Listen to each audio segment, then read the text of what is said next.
রমজান সামনে রেখে ২,২১১ কোটি টাকার ২.৫ লাখ মেট্রিক টন কমলা, আঙ্গুর, আপেল এবং মাল্টা আমদানি করেছে বাংলাদেশ, যেখান থেকে ২,৫০০ কোটি টাকার বেশি রাজস্ব পেয়েছে চট্টগ্রাম কাস্টমস হাউস।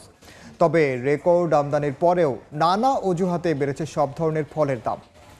শাখাউদ্দিপুর ক্যামেরায় কমলদের রিপোর্ট।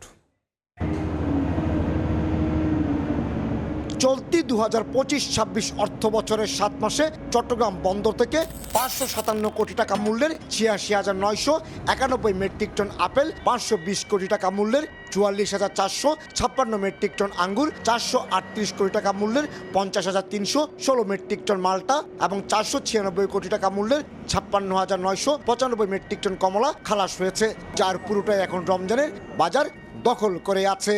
আমদানিকৃত ফলগুলো আমরা অতি দ্রুত ক্লিয়ার করার জন্য পরীক্ষা এবং শুল্কায়ন সেকশনকে এটা বলা আছে। চাহিদার বিপরীতে অতিরিক্ত আমদানি হলো কমছে না ফলের দাম, ফলের বাজারও ভর করেছে নানামুখী অজুহাত। পার কন্টেনারে ৫ থেকে ১২-১৫ লক্ষ টাকা লোকসান হচ্ছে।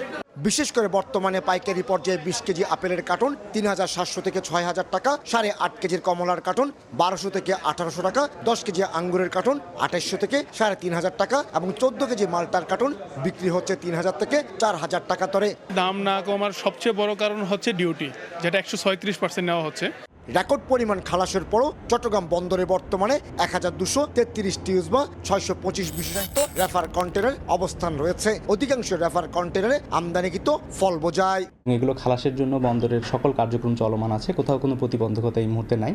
অবশ্য ইফতারের অন্যতম অনুষঙ্গ খেজুর আমদানি হয়েছে ১,০৭৬ কোটি টাকা মূল্যের ৪৭,০০০ মেট্রিক টন। আর আমদানিকৃত খেজুর থেকে চট্টগ্রাম কাস্টম হাউস রাজস্ব আদায় করেছে ৪৮১ কোটি টাকা। কম দামের পাশাপাশি পুষ্টিগুণে বিদেশি ফলের চেয়ে উন্নত দেশীয় ফল, এমনটি বলছেন পুষ্টিবিজ্ঞানীরা। কমল দে, সময় সংবাদ, চট্টগ্রাম। ৪০ বছর ধরে অসংখ্য খুশির মিছিলে ছিল আইডিএলসি, থাকবে আগামীতেও।